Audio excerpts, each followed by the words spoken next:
Lepo pozdravljeni na današnji novinarski konferenci. Govorili bomo o ortodontiji, o čakalnih dobah in ukrepih, kako čim bolj učinkovito pomagati in priti nasproti tudi pacientom, da se čakalne dobe kar se da skrajšajo. Z nami so dr. Krunoslav Pavlović, doktor dentalne medicine, je predsednik odbora za zdravstvo in podpredsednik zdravniške zbornice.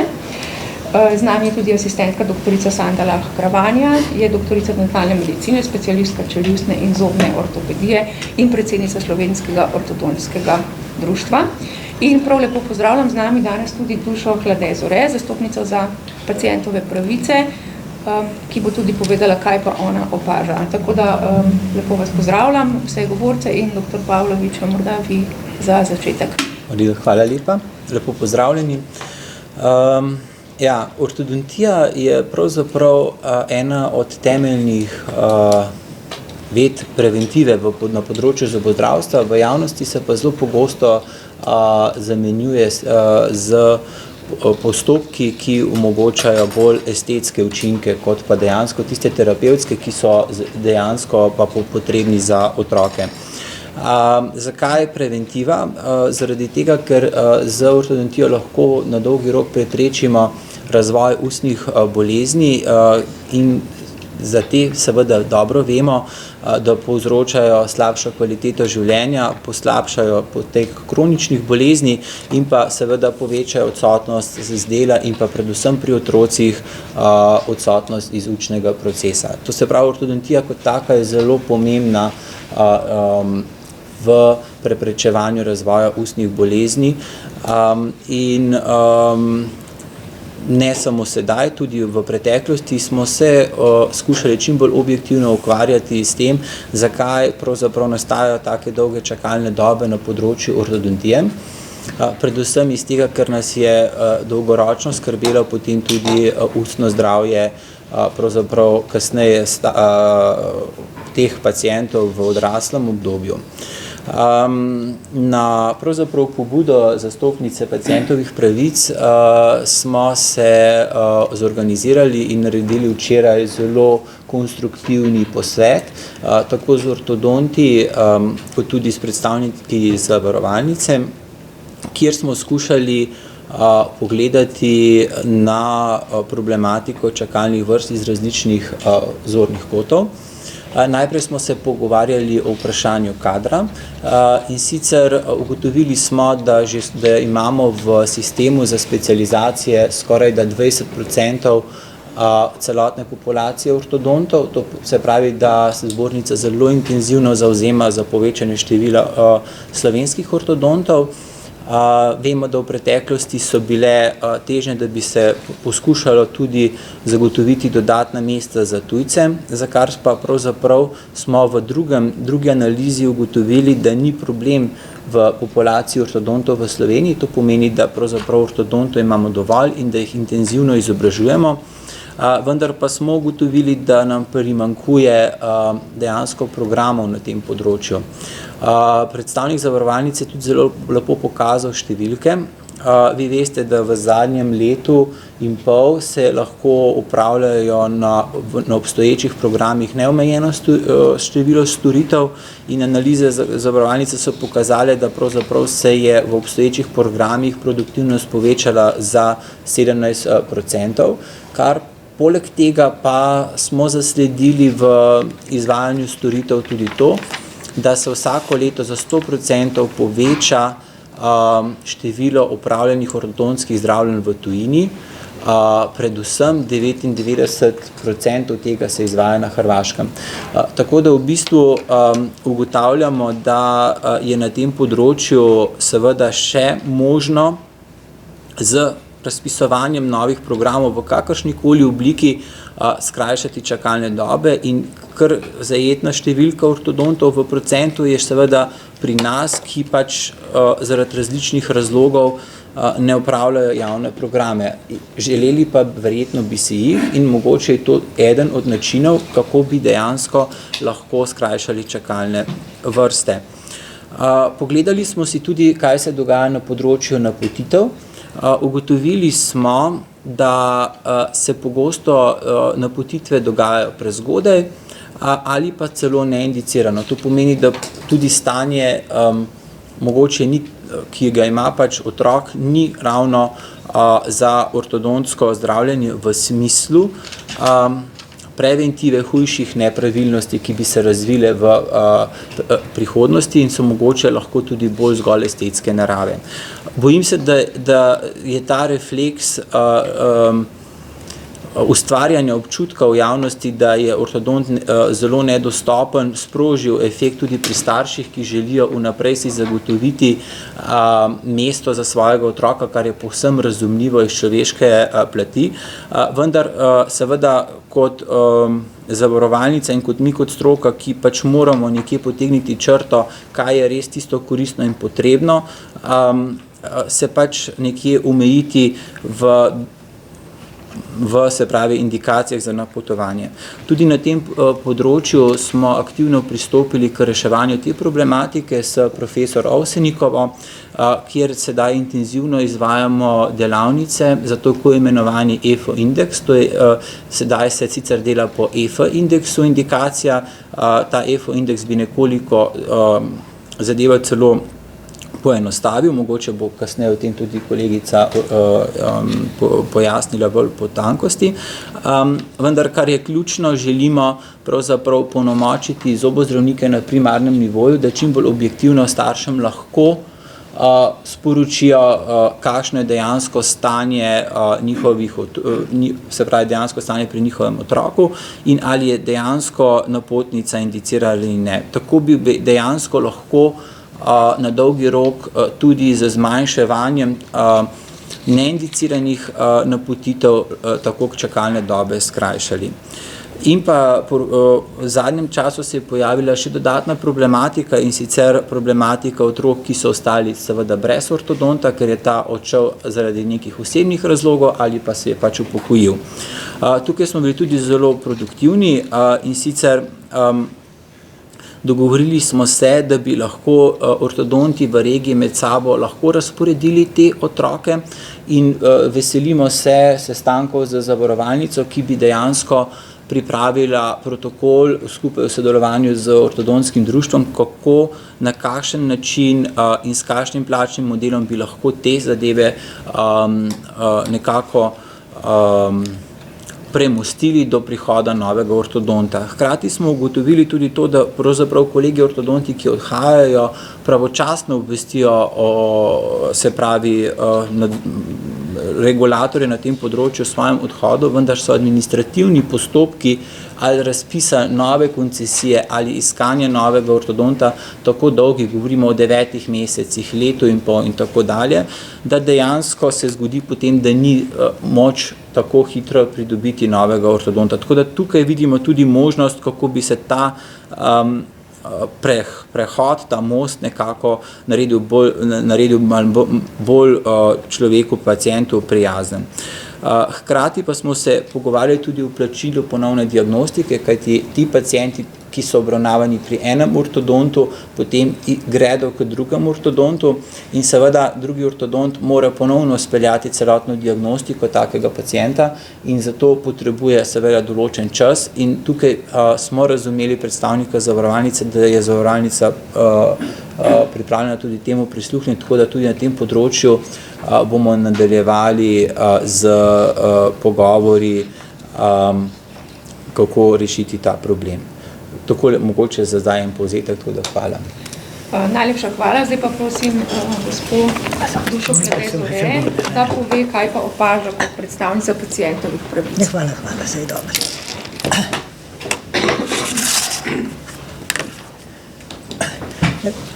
Tudi v mojem imenu en lep dober dan. Jaz sem prvo bi se rada zahvalila organizatorjem, ki so bili res sprejeli našo pobudo, ki smo jo dali zastopniki pacientovih pravic, da se enkrat sestanemo in da skušamo predstaviti težave pacientov, s katerimi se srečujemo. In tudi zato, da smo pravzaprav na tem sestanku moje veliko zadovoljstvo sprejeli sklepe, ki odgovarjajo na to, kako bi rešili probleme, s katerimi se srečujejo naši pacienti. Namreč mi smo opazili v letu 2000 že prej, ampak najprej pa v letu največ, letu 2022 pa 2021, da narašča število pritožb proti ortodontom. Starši so se pritoževali v 3 področjih. Prvo je bilo dostop do ortodonta. Mi vemo, že prvi stik z ortodontom, ko so starši iskali, je bil praktično v nekaterih primerih misija nemogoče. Prostega ortodonta je bilo zelo težko najti, tudi v kraju izven bivanja, in pacienti, ali pa je imel, odgovor je bil običajno, imamo že preveč svojih pacientov in novih ne sprejemajo. To je pri starših povzročilo veliko travmo. Drugi stvar je bilo, da niso mogli priti do ortodonta, ali pa so rekli, ja, na vrsti boste čez 4 leta. Tudi zato je tudi razlog, zakaj starši tako zgodaj zahtevajo napotnice pri svojih pediatrih, zdravnikih svojih otrok, ker se bojijo, da bodo zamudili rok, ko mora biti upravljen prvi pregled, to je pa staro 16 let pri mladostnikih. In to se je tudi parkrat dogajalo, ker so nekateri starši dobili napotnico recimo prepozno, 2 leti pri 14 letih, in potem niso prišli na vrsto za prvi pregled in potem praktično otrok izpade iz sheme zdravstvenega zavarovanja. To je eden velikih problemov, s katerimi smo se začeli srečevati. Drugi je bil pa še, kar zadeva dostopnost, tudi ta, da po opravljenem prvem pregledu je bila pa čakalna doba, da se izvede, da otrok dobi aparat, zelo dolga. Mislim, nekatere so bile res ekstremne. Govorimo lahko o 3-4 letih, ampak so tudi primeri, ko je ta čakalna doba bila 7 in 8 let. Zdaj bi tleje še dodala, svetovali smo takim lahko samo to, da se obrnejo v tujini, vendar zanimanje, ne glede na visok odstotek, ki ga je povedal doktor, je nekaj res. Starši pravzaprav ne želijo iti v tujino. Pravijo, meni je rekel en oče, veste, se pa zračunam, vozno moram plačati sam, voziti se moram na kontrole tok pa tok, starši želijo opraviti te storitve doma. In nekateri, ki so zračunali, so pač rekli, pa mogoče boljš, da grem k zasebnikom. Torej, otroke po mojih izkušnjah in po izkušnjah mojih kolegov niso s takim velikim veseljem peljali na zdravljenje tujino, zlasti na Hrvaško. Druga težava, zaradi katero je bilo veliko pritožb, je bila pa ta, da so ortodonti, ki so že obravnavali otroke, iz takega ali drugačnega razloga, recimo zaradi upokojitve, zaradi tega prehoda v samostojno koncesijo, zaradi smrti ali kakršnega koli vzroka, prenehali delati. In starši so ostali dobesedno na cesti.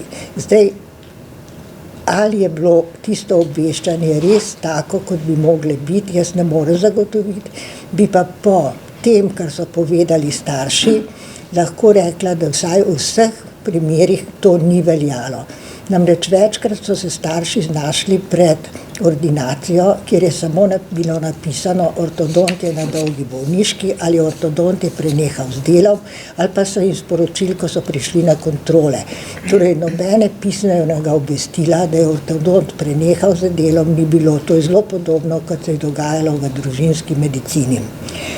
In te starši, ki so imeli pač otroke v postopku ortodontskega zdravljenja, so bili pa tudi v stiski, ker niso našli nikogar, ki bi opravljal kontrolne preglede, razen za dobro voljo, ali sprejel pacienta. Odgovor je bil večkrat, mi imamo svoje paciente, ne moremo, smo polno zasedeni. In potem so prišli do zagate, ko bi otroci mogli biti ali tik do tem, da dobijo aparat, ali da so ga imeli, pa se je kaj narobe zgodilo. In so ostali na cesti, tako rekoč na cesti, tudi za daljše obdobje, pol leta in več, kar je pa spet povzročilo velike travme. To sta bili dve taki glavni vsebini pritožb naših staršev. Teh pritožb na manjše je bilo še več, samo te bi rekli, da so bile lahko zelo zanemarljive na obleso. Posebej to, kar velja tisto napotnico, ki ste jo že omenili, ker je večina ortodontov, kamor so prišli, zahtevala od staršev novo napotnico za pregled, ki jo pa starši niso mogli dobiti od svojega od otrokovega lečečega zobozdravnika, ker je bil odgovor, napotnica je trajna, jaz jo ne morem izdati, kar je res po pravilih zdravstvenega zavarovanja drži. Če te 3 sklopi, torej dostopnost do dolge čakalne dobe in pa ta vmesni premostitvena pomoč, to so pravzaprav 3 sklopi, v katerih je največ pritožb. Malo je še dokumentacije bilo, pa komunikacije v zvezi s pacientom. Včeraj, ko smo se pogovarjali, sem jaz resnično bila zelo prijetno presenečena, ker so na sestanku kolegi ortodonti res se dotaknili vseh tistih točk, na kjer smo mi opozarjali, in če boste to, seveda ne more stvari čez noč, ampak če se bo to realiziralo, mislimo, da bo to velik korak naprej v zdravljenju ortodontije. Moram pa še nekaj povedati, da kljub vsemu letos je pa število pritožb, kar zadeva ortodontsko zdravljenje, manjše. Vsaj, kar opažamo pacienti. Veste, jaz govorim lahko samo na podlagi številk, ki mi dobimo telefonske, elektronske ali pa osebne stike. In po tem opažanju mi ocenjujemo, kaj se dogaja in kakšna je vsebina teh pritožb. To je tako, da jaz sem res zadovoljna in upam, iskreno upam, da bo se to zgodilo, kar je bilo dogovorjeno, ker so dejansko odgovorili točno na tisto, za kar smo mi prikazali kot problem pacientov na terenu. In to je tisto glavno, in ko smo včeraj večkrat slišali, pacient naj bo v prioriteti, da se bo res to dogodilo, da bo v prioriteti, ne samo na papirju, kar se večkrat dogaja, ampak v resnici. Torej, hvala. Najlepša hvala. Zdaj pa prosim še asistentko doktorico Sandola Kravanja za vsebinske pojasnitve vsega, kar je bilo zdaj izpostavljeno.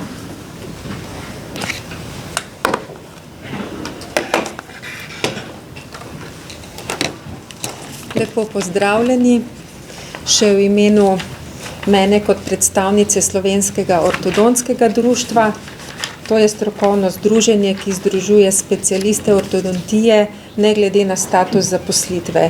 To pomeni tiste kolege, ki so zaposleni v javnih zdravstvenih zavodih, tiste kolege, ki izvajajo javni program kot koncesionarji, kot tudi kolegov, ki so brez izvajanja javnega programa in delujejo v svojih ordinacijah kot samoplačniki.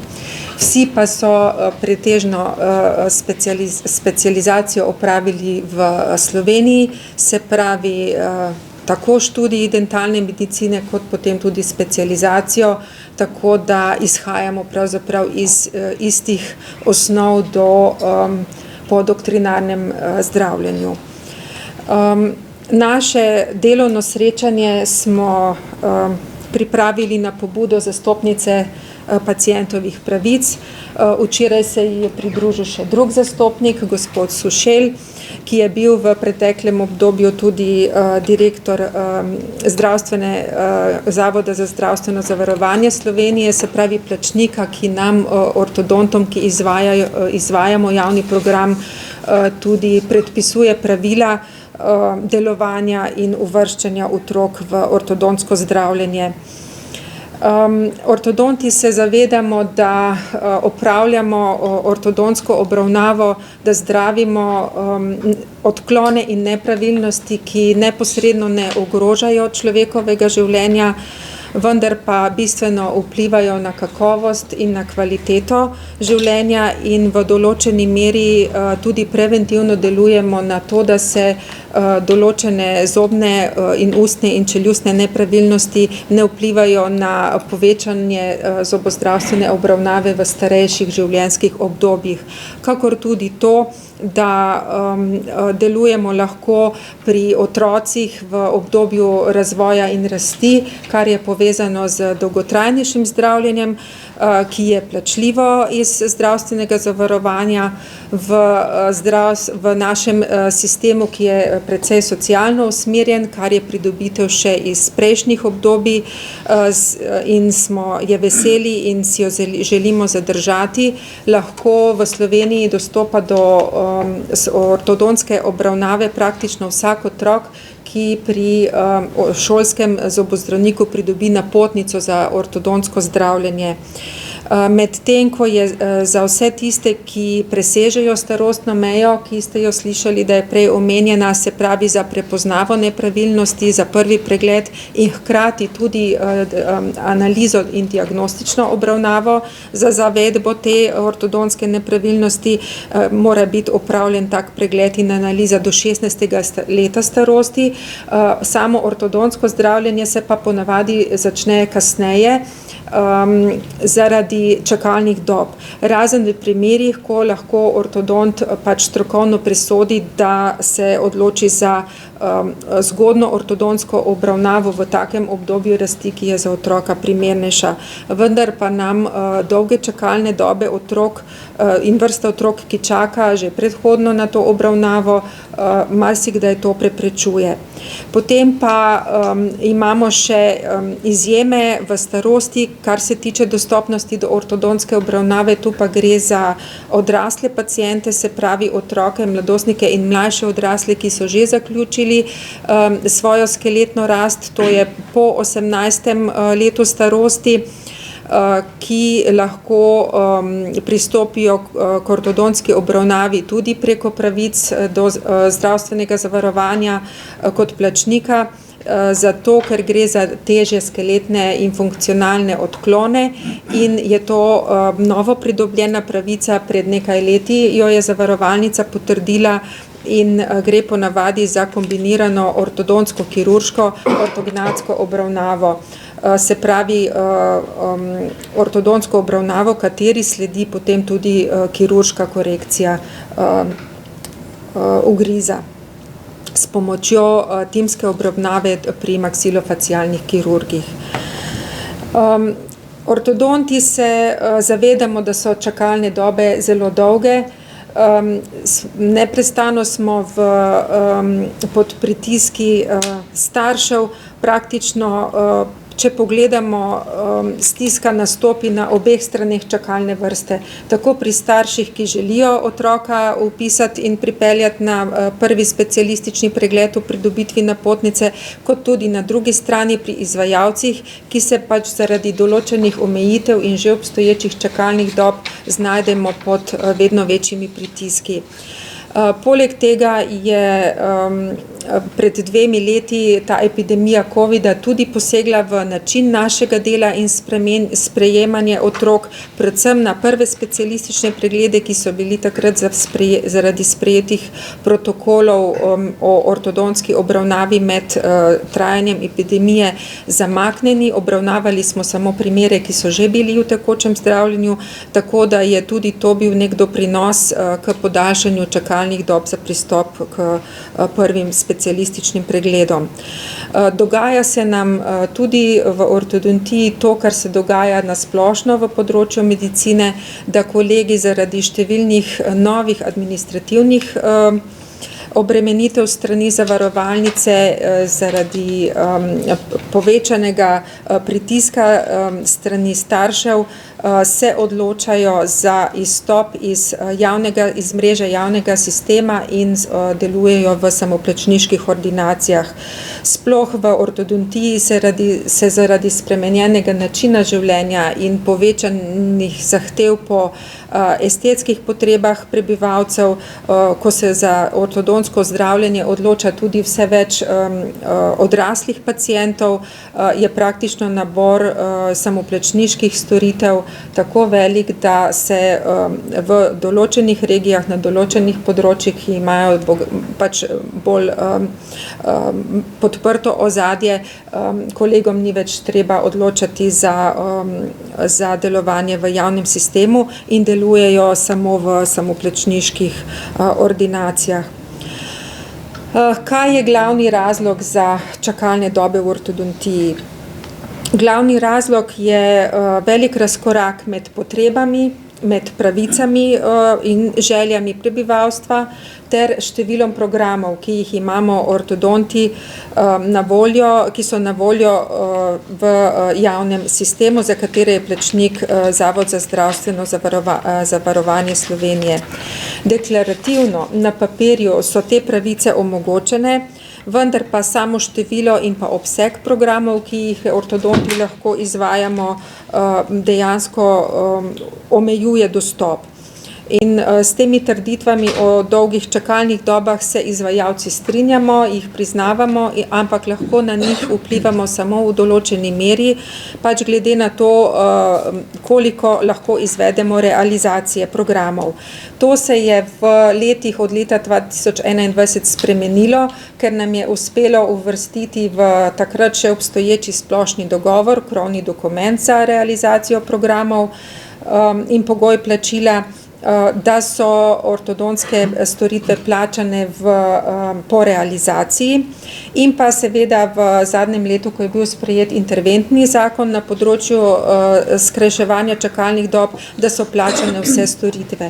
V ortodontiji so te storitve povezane tudi z naborom evidenčnih storitev, to je s predpisanim minimalnim številom sprejema prvih specialističnih pregledov in pa minimalnim številom novo vključenih otrok v aktivno ortodontsko obravnavo. Te pogoje je potrebno zadostiti, da je potem upoštevan pogoj povečanje plačila realizacije. No, kot nam je včeraj predstavil predstavnik ZZZS-ja v analizi, ki so jo pripravili, se je ta možnost povečanja programa avtomatično se je v lanskem letu izrazila z indeksom povečanja na 112.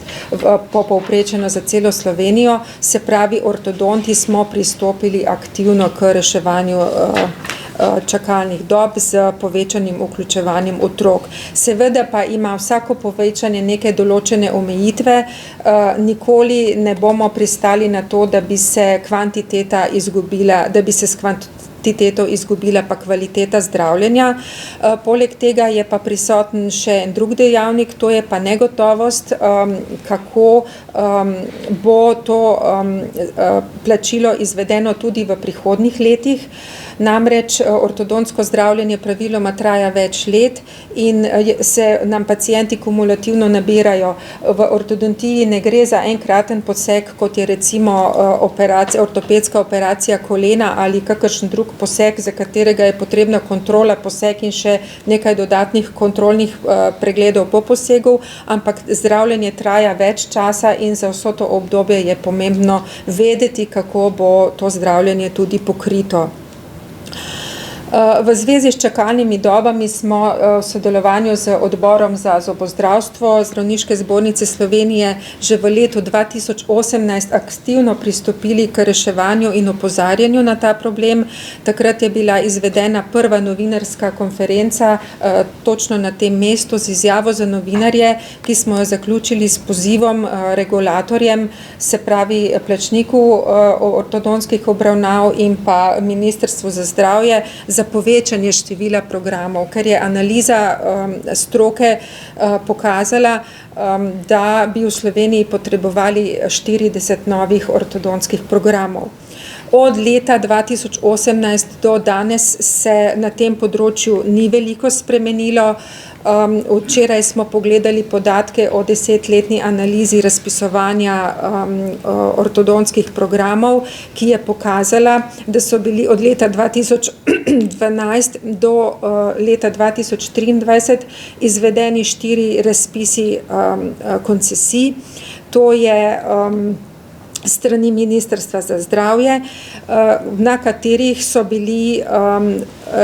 bili sprejeti samo 4,5 novih programov, vsi ostali programi, teh je bilo pa malo manj kot 19, pri vseh teh programih je pa prišlo do iskanja novega izvajalca zaradi prevzema izvajanja programa, ki se je zaprl največkrat zaradi odhoda ortodonta v upokojitev ali pa zaradi vračila koncesijskega programa. Se pravi, v 4 razpisih 4,5 novih programov, od tega so 3 bili razporejeni v osrednje slovensko regijo, področje Ljubljane in okolice, 0,5 programa na Goriško in en program na Gorenjsko. To je še ta zadnji razpis, kjer je izbirni postopek še v teku. Razpis je zaključen, izbirni postopek pa bo potekel v februarju in kot piše v razpisnih pogojih, pričakujemo, da bo izbor zaključen v marcu. V tem zadnjem razpisu je sicer razpisanih 8,7 programov, vendar je samo en nov program, to je ta že omenjeni na Gorenjskem, vseh ostalih 7,7 programov, gre pa za prevzem že obstoječih zavarovancev v nadaljnjo obravnavo. Tako da iz tega poziva iz leta 2018 omenjenih 40 programih smo novih pridobili 4,5.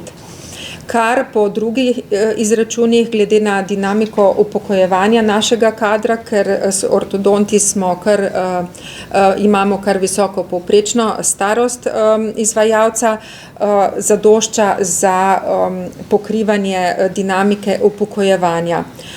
Zelo dobro se sklada z dinamiko upokojevanja tudi izvedba specialističnih mest, ki so v pristojnosti, izvedba je v pristojnosti Zdravniške zbornice Slovenije na osnovi podanih potreb po specialistih. Zdravniška zbornica Slovenije vsako leto izvede 2 razpisa specializacij, splošne in dentalne medicine. Na področju ortodontije je bilo v zadnjih 10 letih razpisanih 16 specializantskih mest za vse regije v Sloveniji, na katere se je prijavilo 96 kandidatov, doktorandov dentalne medicine. Se pravi, interes za specializacijo iz ortodontije je zelo velik, je pa ozko grlo potem samo število teh specializantskih mest, ki so pa pogojena z številom mentorjev, številom dovoljenih mest specializantov na posameznega mentorja v učnih ustanovah v Sloveniji. V zadnjih letih, od leta 2018, so bila popolnoma zasedena vsa specializantska mesta pri vseh mentorjih v vseh učnih ustanovah in včeraj smo izvedeli, da zbornica v spomladanskem obdobju pripravlja spet razpis tudi za področje dentalne medicine, kjer naj bi bilo odprtih nova 4 do 5 specializantskih mest glede na oddane potrebe po specialistih čeljustne in zobne ortopedije. Trenutno je v procesu specializacije 12 specializantov. Še ena težava je, ki bi jo omenila in pomembno prispeva k povečevanju dolžine čakalnih dob do dostopa do ortodontskega zdravljenja, in to je zelo pomembno dejstvo, da v Sloveniji deluje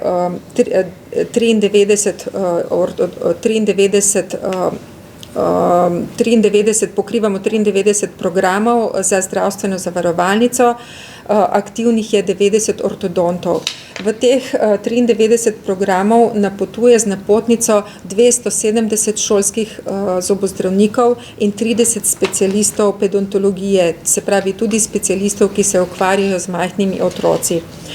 Tako da se pojavi ogromno število napotnic, ki vstopajo v malo manj kot 100 ortodontskih programov. Povsem razumljivo je, da je nemogoče sprejeti vse in vse takoj in takoj, ko se pojavi neko veliko povpraševanje, se pojavijo tudi silni pritiski in strani staršev na izdajo napotnice.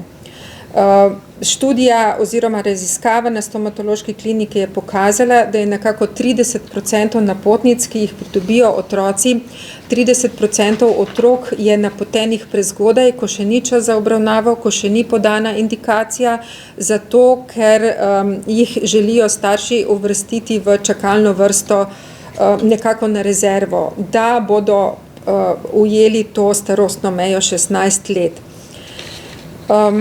Zato smo ortodonti proaktivno pristopili k temu problemu že takoj po tiskovni konferenci v letu 2018. Predlagali smo možnost triaže napotnic z uvedbo dodatnega indeksa na napotovanje, ki bi ga izvedli, evidentirali zobozdravniki za izdajo napotnice. Namreč za izdajo napotnice otroci potrebujejo klinični pregled pri zobozdravniku in pa v starosti od 8 let dalje tudi rentgenski posnetek zobovja. Velikokrat pa se na napotnici pojavi tudi zapis: napotnico izdajam na željo staršev, kar je pravzaprav nedopustno, vendar pa šolski zobozdravniki nekako ne morejo mimo tega, da bi se starši pregovarjali, da čas za napotnico še ni primeren. Zato smo predlagali uvedbo evidentiranja potrebe, se pravi morfoloških in funkcionalnih potreb, ki jih ovrednoti EFO indeks direktno pri otroku ob pregledu v ustne votline in bi ta indeks postal kot zabeležka tudi kot priloga k napotnici, ravno tako kot je ortopan, s čimer bi opolnomočili šolske napotne zobozdravnike, da izdajo napotnico takrat, ko je to res potrebno, v prvi meri, v drugi meri pa, da bi sami ob ugotovitvi nekih določenih potreb in ovrednotenju tega indeksa tudi spremljali otrokovo rast in razvoj, predvsem na področju funkcionalnih odklonov in nepravilnosti, ki vodijo, kadar so prisotni dalj časa in so zelo intenzivni, tudi k morfološkim odklonom, za katere je pa potem res potrebno ortodontsko zdravljenje, in da bi šolski zobozdravniki s temi interceptivnimi, se pravi pripravljalnimi posegi, spremljali in pripravljali otroka v tem obdobju, ko čaka na ortodontsko zdravljenje. Vemo namreč, da se s pravočasnimi ukinjanjem določenih razvad in nepravilnosti lahko prepreči razvoj večje in težje oblike ortodontskih odklonov, za katere potem potrebujemo ortodontsko obravnavo. No, s tem indeksom smo začeli z predavanji in delavnicami v letu 2019 na Zdravniški zbornici prvič, potem pa je zaradi epidemije covida, ko pač izobraževanja v živo niso bila več dovoljena in omogočena, to zastalo.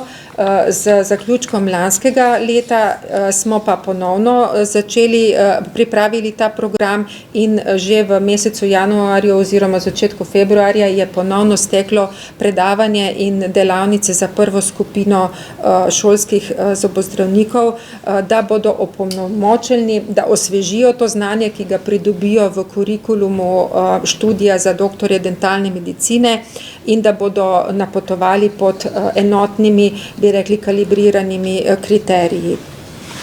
To je bil en tak prvi sklep našega včerajšnjega delovnega srečanja, katerega so se udeležili številni ortodonti iz vseh regij v Sloveniji.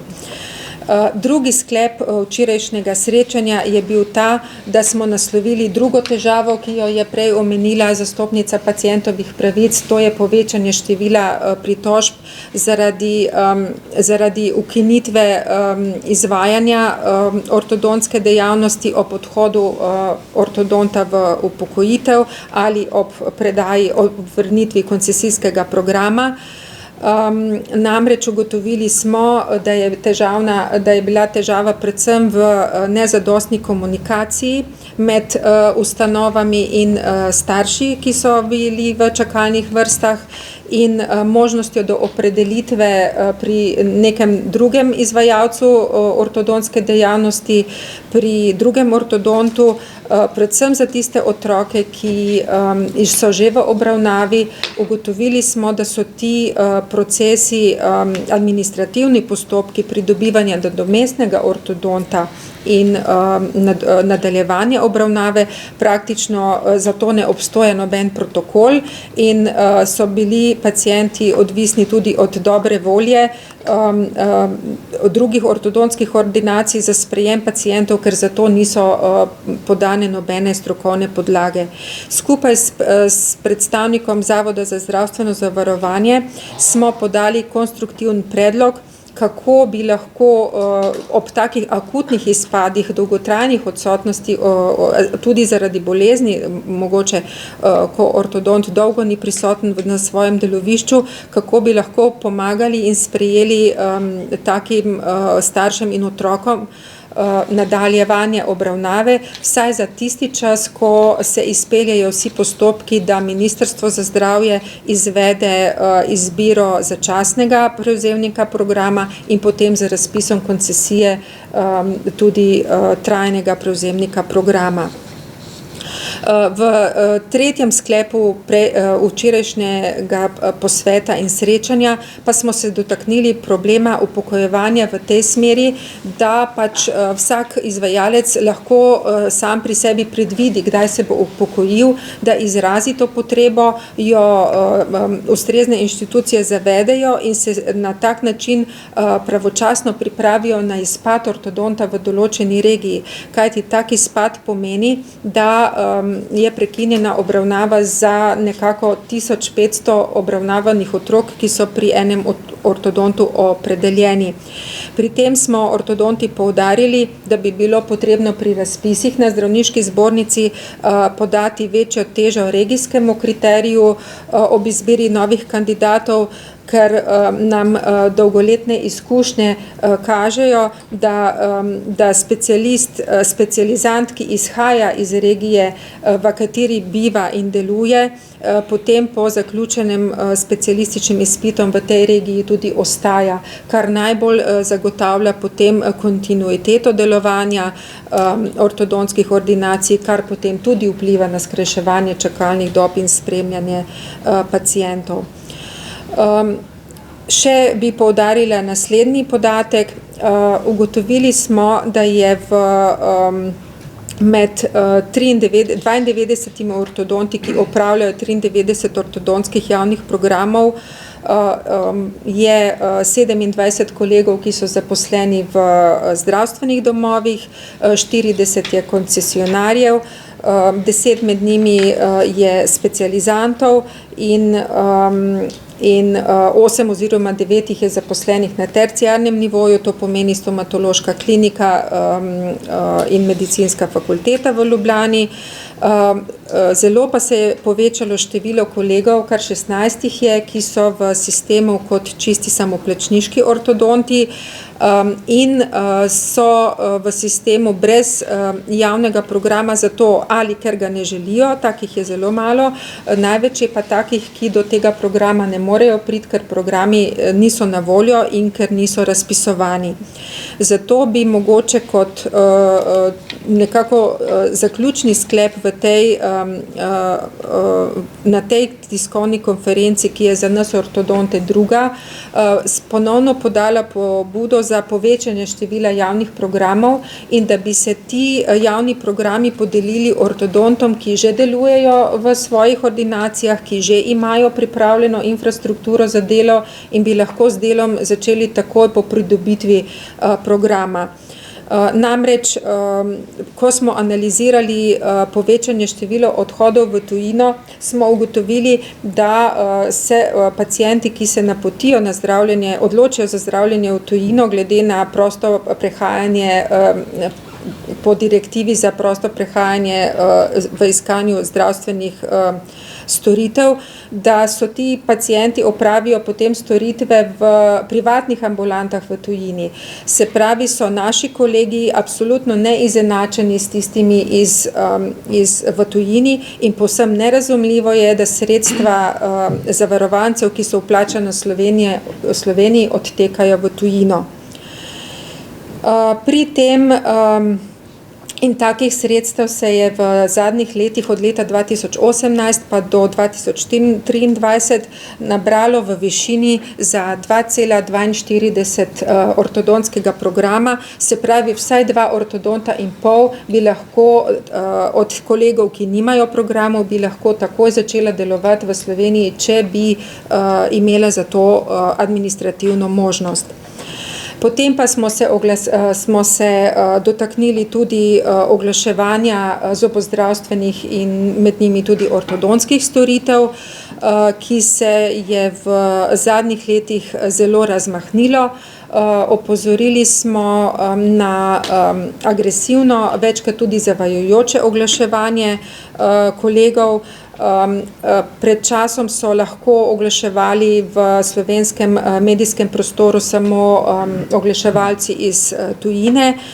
Danes pa se situacija spreminja, sploh po socialnih omrežjih in ugotavljamo, da so tudi slovenski izvajalci precej ekspeditivni in oglašujejo na različne načine, kar smo strani stroke, se pravi službe zdravniške zbornice imeli predstavljeno v predavanju, kaj je dovoljeno, kakšne so podlage za to, kaj ni dovoljeno in smo ugotovili, da praktično večina teh reklam se giba na tistem ozkem robu, kaj je dovoljeno in kaj ne, predvsem v smislu zavajanja.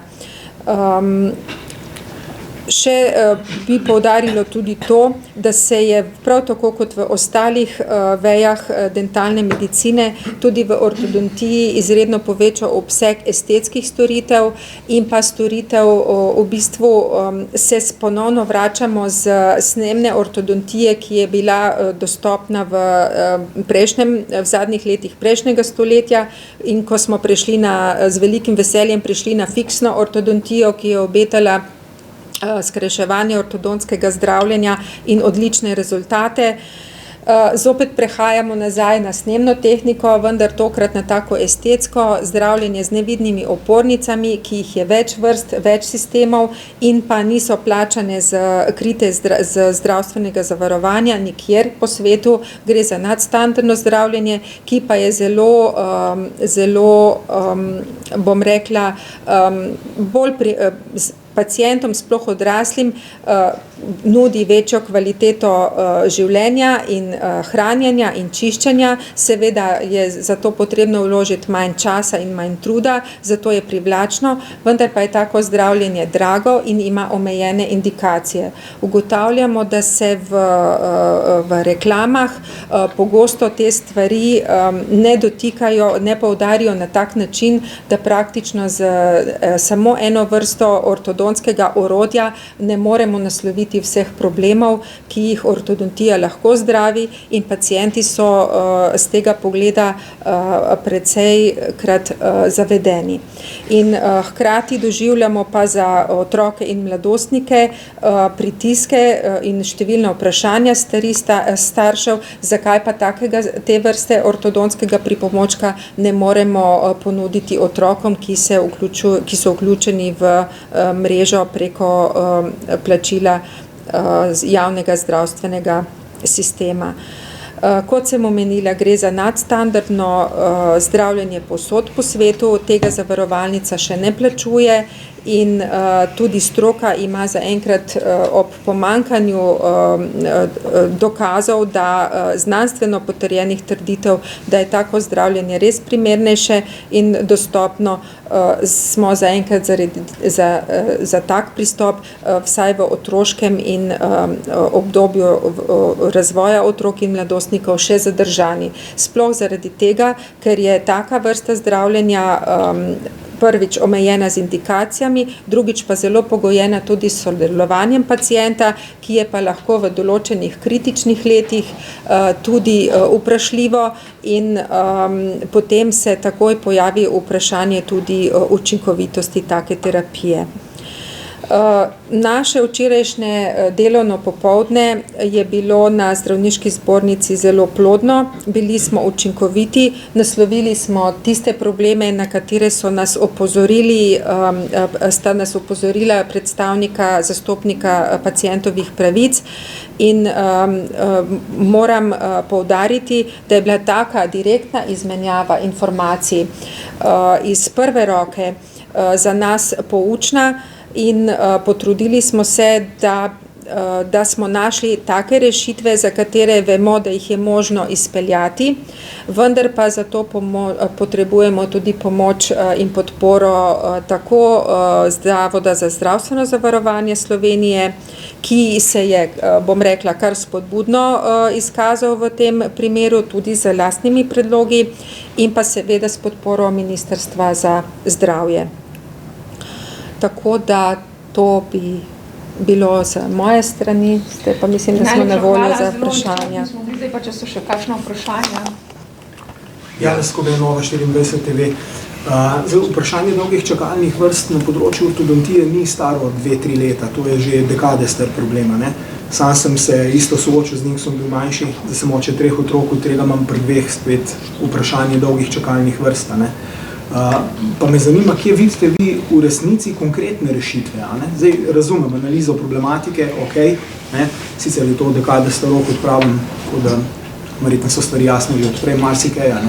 Kje so konkretne rešitve, da bi se to skrajšali? Je to v hitrejši obravnavi, je to v večjem številu ortodontov, ker dejansko, če želiš za otroka dobro, se boš potrudil, pa ga boš tudi ven odpeljal, ni vprašanje. Vemo pa, da je tukaj vprašanje potem, kako zavarovalnica krije te stroške. Tako da me zanima, a mogoče so na obzorju resne, konkretne rešitve ali zgolj analize? Ja, razumem vašo stisko kot starša, razumem vaše vprašanje in ravno to smo ortodonti že na prvi novinarski konferenci v letu 2018 poudarili. Ta razkorak lahko prebrodimo samo s povečanjem števila javnih programov.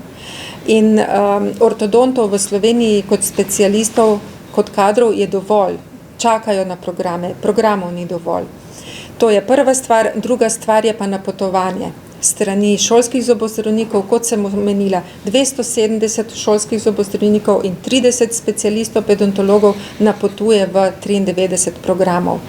Tu je ozko grlo. Se pravi, racionalizirati je treba napotovanje. Ne napotovanje na rezervo, ampak napotovanje takrat, ko je potrebno. Zato smo predlagali uvedbo novega napotovalnega kriterija, s katerim bi se potem izdala napotnica res takrat, ko se izkaže, da je potrebno. Seveda so rešitve v številu pridobivanja programov, kot ste videli iz predstavljenih podatkov, v 6 letih smo uspeli pridobiti namesto 44,5 novih programov in pa uvedba tega indeksa ob napotovanju, to so, bi rekla, srednjeročni plani, to ni rešitev, ki se bo pokazala čez noč. Verjetno bo najbolj relevanten podatek ta, ko bomo ob koncu letošnjega leta lahko verjetno videli rezultat, kako se odraža ta omogočen povečan program realizacije v skrajševanju čakalnih dob. To nam obljublja ministrstvo, se pravi, ortodonti smo k temu proaktivno pristopili, programi so bili povečani, realizacija je bila povečana v teh parih mesecih, kolikor jih je bilo lansko leto na razpolago. To je bilo uvedeno z jesenskim obdobjem, se pravi, neki rezultati že so. Kaj bo pa to v številkah, bomo pa počakali na analize. Mi delamo. To pomeni, če pravilno povzemam, v resnici ena ključnih težav je pravzaprav na ZZZS-ju. Ja, plačnik. Problem je denar. Ker če bi zelo hitro obravnava. Tako, ja, seveda, 16 kolegov, specialistov ortodontije je brez programov v Sloveniji. 2,42 programa se plača v tujino, v 99% je to na Hrvaško. Če bi ta 2,42 programa lahko izvajala 2 kolega 2,5 kolega, ki sta v Sloveniji, se mnogim staršem ne bi bilo potrebno peljati v tujino. Se pravi, mogoče, da recimo oni 4 ne želijo programa, takoj bi pa lahko našli 10 novih izvajalcev, če bi bilo 10 novih programov. Tu je problem. Število plačanih programov. Hvala. Ja, Domen Andele, STA, zdaj od te vaše tiskovne konference leta 2018, ki ste omenili, je že kar nekaj let in nekaj ministrov se zamenjalo. A imate mogoče podatke, so bili kakšni odzivi od takratnih odločevalcev, zakaj niso naklonjeni temu povečanju števila programov, če, kot pravite, interes je, čakalne vrste so dolge, odločili se pa niso potem za povečanje števila programov? Ja, na to vprašanje bi verjetno morali njih nasloviti. Jaz sama sem v vlogi predsednice Slovenskega ortodontskega društva od leta 2018. Takrat smo proaktivno pristopili k temu problemu in v tem času se je zamenjalo kar 5 oziroma 6 ministrov. S strani Slovenskega ortodontskega društva smo na vsakega ministra in na vsako ekipo naslovili enako vprašanje in dali zmeraj pobudo za povečanje števila programov. Gre pa to povečanje števila programov vedno v povezavi Ministrstvo za zdravje in ZZZS. Tudi na ZZZS-ju so bile spremembe. Tako da mi smo vztrajni. Potrudili smo se tudi za kontinuiteto specializacij, se pravi, kadri so. Poleg teh 16 ortodontov, ki so brez programov, je v procesu specializacije še 12 ortodontov, specializantov, bodočih ortodontov, ki bojo tudi potrebovali programe. Tako da mislim, da je tu stvar odločitve namenjanja več sredstev za ortodontijo. Mogoče bi jaz sam še vam nekaj dodal, in sicer, kot ste slišali zagovornico pacientovih pravic, je pritožb v letošnjem letu bistveno manj in v bistvu podatki kažejo, da je realizacija, se pravi v javni mreži v letošnjem letu, mislim, da 17% večja, kot je bila v preteklosti. To dejansko pomeni, da več otrok sedaj dostopa do ortodontskih storitev v Sloveniji, ne? In dejansko se ta sredstva zdaj plačujejo, na dolgi rok pa bo potrebno ta sredstva verjetno pretopiti v programe. Zakaj pravzaprav gre? Kolegi ortodonti, ki imajo obstoječe programe, zdaj delajo bistveno več, kakor so delali prej. Se pravi, ali to pomeni, da delajo dodatne ure poleg rednega delovnega časa, delajo še kakšno soboto zraven, ali pa imajo mogoče še pomoč v obliki različnih zaposlitev, da to zrealizirajo v tem trenutku.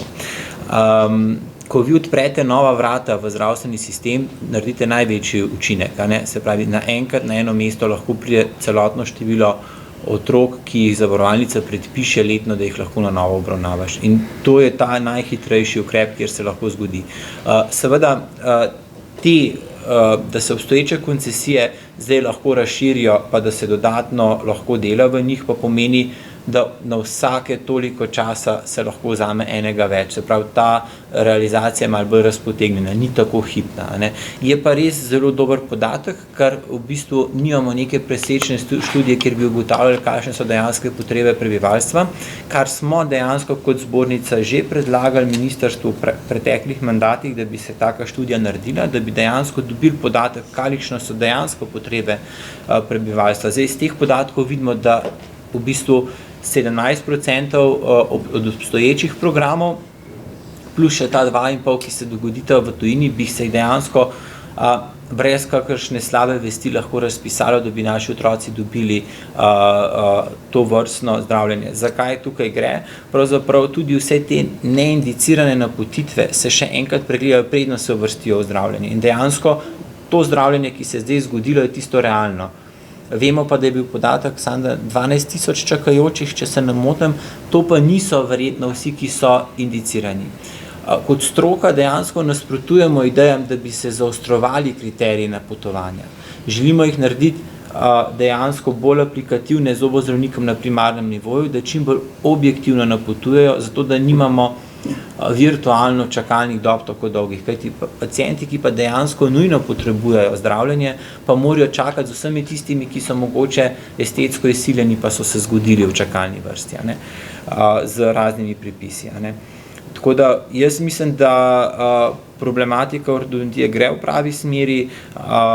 Delali smo, kot sem na začetku povedal, na vseh nivojih in jaz pričakujem dobre rezultate v prihodnosti.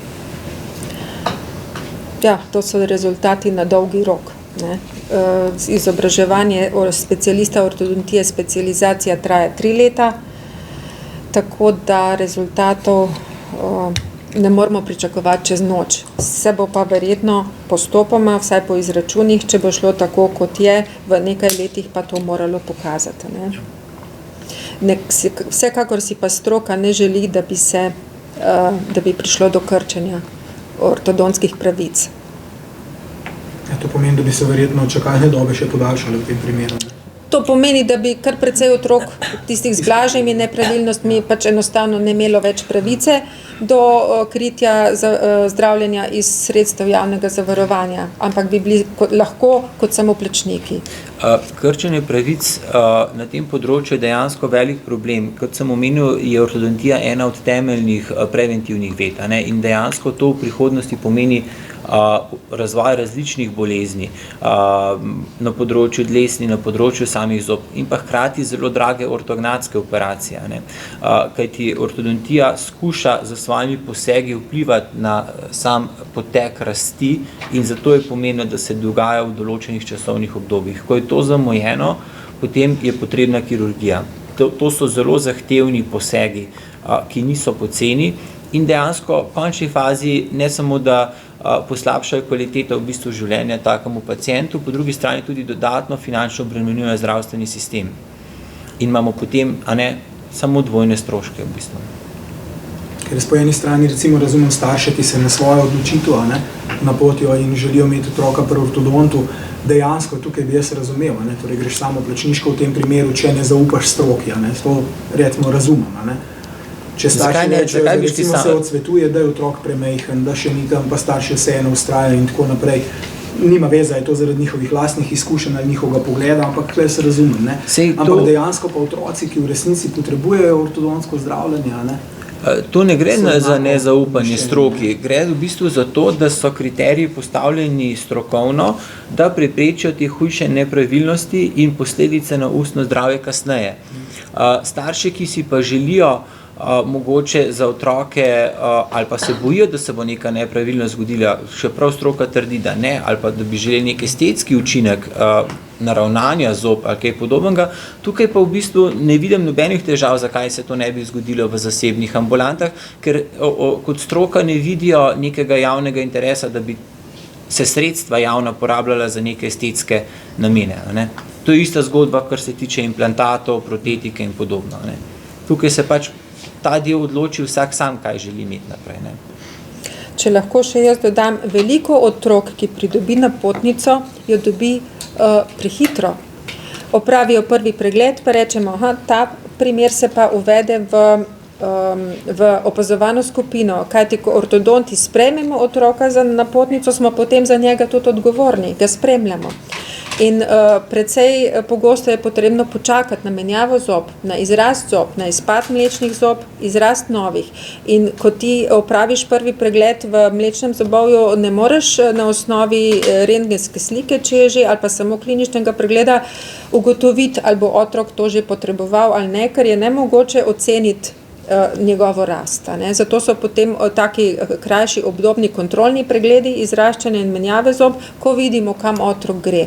Določen procent je tudi takih otrok, ki smo jih zelo veseli, ker se izkaže, da pa če je bila napotnica izdana v obdobju, ko se je morda izkazovala, da bo potreba po zdravljenju, pa je bila potem rast ugodna in taka potreba izveni.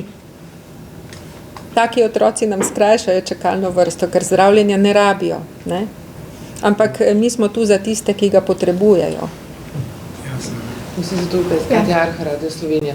Kakšen bi bil vaš nasvet staršem, ker očitno je tukaj, da večina primerov je estetskih oziroma vsaj te, ki fantomsko povzročajo čakalne dobe in vsi ti pritiski na šolske zobozdravnike so strani staršev, ne otrok, ki ne vejo, o čem se gre. Kakšen bi bilo vaše sporočilo staršem, ali da tega ne počnejo, ali naj razmislijo, ker nekaj je to, kar vi strokovno rečete zobozdravnikom, nekaj so pa pritiski, ki jih te zobozdravniki potem vsak dan doživljajo. Starši so tisti, ki svojega otroka najbolj poznajo. Njegove navade najbolj poznajo, drugi na vrsti, ki to večkrat spremlja, je zobozdravnik. In šele potem pride na vrsto ortodont. Že v zelo zgodnji starosti so starši v materinskih šolah opozorjeni na morebitne prisotnosti razvad, sesanja prsta, podaljšanega sesanja, stekleničke, grizenja določenih predmetov, na take razvade, ki vplivajo na rast in razvoj, recimo na držo odprtih ust, na način dihanja, na način in lego jezika, kakšne govorne motnje. Moj nasvet starše bi bil, naj svojega otroka že od zgodne od otroštva opazujejo, če so te napake prisotne, se posvetujejo z otroškim zobozdravnikom o tem, ker tudi otroški zobozdravniki so opolnomočeni, da s tako imenovanimi interceptivnimi posegi pomagajo pri teh odklonih in razvadah funkcij, ki potem vodijo tudi v odklone, ki se kažejo morfološko, se pravi na stanju zob in čeljustnic. In starši pri tem tudi po nasvetu potem zobozdravnika lahko izvajajo določene vaje ali pa otroka opozarjajo, zapri usta, prosijo za napotitev k logopedu in podobno. In najlažje je preložiti odgovornost za tako stvar na nekoga drugega. Tako da se pravi spremljanje rasti, posvetovanje z zobozdravnikom in če dobijo kakšna navodila, potem to tudi redno izvajati. Ne, pa mislim, kaj pa ta, ker to je zdaj moda, ne? Vsi bi si šli zobe popraviti, vsi bi seveda preventivno zrihtali pri otroku, da zato, da pa mogoče pa pol ne bo mu treba to plačevati, dokler je še pač zastonj. Kje se pa tukaj to razmeji? Kaj je tisto, ki je klinično, kaj je dejansko potrebno in kaj je tisto, kjer pač starši zaželijo, da pa mogoče njihov otrok bi bil idealne zobe? Ja, starše ponavadi najbolj motijo kakšni odkloni v tem sprednjem predelu zob, ko vidijo, da recimo zobki rastejo s kakšnim zamikom, blagimi rotacijami ali pa kakšni razmiki med zobmi, ki so v določenih obdobjih izraščanja funkcionalni, se pravi so pač prisotni in se z nadaljevanjem izrasti lahko ali uredijo ali pa poslabšajo. V ortodontiji ocenjujemo vse na osnovi kliničnega pregleda, rentgenskega posnetka zob za opredelitev in za prepoznanje potrebe po zdravljenju moramo pod otroku zobovja in čeljustnice tudi odtisniti. Na osnovi odtisa se naredi študijski model, na njem se pa analizirajo potem te nepravilnosti in tam se potem predvidi, kakva je ta vrsta nepravilnosti in kakva je težavnostna stopnja nepravilnosti. Tu pa potem nastopi zavarovalnica, to je še omogočeno, tu pa nastopi zavarovalnica, ki po tej ocenitveni tabeli EF indeksa, ki izraža težavnostno stopnjo nepravilnosti, potem odloči, recimo, do vrednosti 15 točk so blage nepravilnosti, za katere zavarovalnica ni plačnik, od te stopnje naprej pa je. Tako da to je treba staršem predočiti. In če ko bojo zdaj šolski zobozdravniki naredili ta ocenitveni indeks, pa ne na osnovi otiskovanja, ampak na osnovi kliničnega pregleda, to je pa ta EFO indeks, o katerem sem govorila in se ga lahko določi ovrednoti pri otroku v ustih, kar je za njega tudi bolj prijetno kot otiskovanje. Je pa potem tu argumentirano, ima kolega šolski zobozdravnik točno po posameznih parametrih lahko utemelji staršu, kaj je narobe, koliko je narobe, kakšen je ta seštevek, kaj je potrebno narediti, kateri so tisti odkloni, ki se jih naslovi in jih lahko odpravljajo sami doma in kdaj je potem treba napotiti k ortodontu. So pa določene nepravilnosti, ki so pač prednostne za obravnavo. Ne. Te so pa precej pogostokrat tudi take, ki jih starši ne vidijo, pa jih ne motijo, moti jih pa kakšna malenkost, ki se lahko potem z izraščanjem pa uredi. Jaz bi mogoče sam še dodal, da bi apeliral na starše, da probajo čim manj posegati po teh trendih in da si rajše vzamejo čas z otrokom, grejo do svojega zobozdravnika, otroškega zobozdravnika in se dejansko pogovorijo, kakšno je stanje v ustih njihovih otrok in da v bistvu poskušajo tudi kolegom, ki so izobraženi, visoko usposobljeni na tem področju, tudi zaupati, zakaj kakšna napotnica ni smiselna. Ne samo v zobozdravstvu, ampak na splošno v medicini se pogosto srečujemo tudi z trendi prezdravljenih, ne vem, kako bi to prevedel, v bistvu overtreatment. Na področju ortodontije lahko tudi to pomeni ne najboljši izid na koncu. In so določeni razlogi, zakaj nekaj ja in zakaj ne. Sem pa 100% prepričan, da nobeden zobozdravnik, sploh otroški zobozdravnik, ne bi namenoma kakšno nepravilnost pregledal in ne bi napisal napotnice. Tako da jaz mislim, da je glavno to, da starši zaupajo zobozdravnikom na primarnem nivoju, da vedo, kaj delajo. Ne nazadnje vidite, da imamo tudi preveč napotnic izdanih, njihova skrb je še toliko večja, da res ne bi prišel do kakšnih težav kasneje. Tako da jaz mislim, da je to nekaj, da je ordinacija na primarnem nivoju tista, kjer ne bi potekal ta prvi pogovor. In kolegi, sem prepričan, da bodo z veseljem pojasnili vse podrobnosti, zakaj se za določeno stvar niso odločili in zakaj so se. Imamo vseeno še eno vprašanje. Kakšen pa je po vaši presoji mogoč časovni okvir, ko se lahko pričakujejo spremembe? Zdaj, spremembe so bile že narejene, a ne?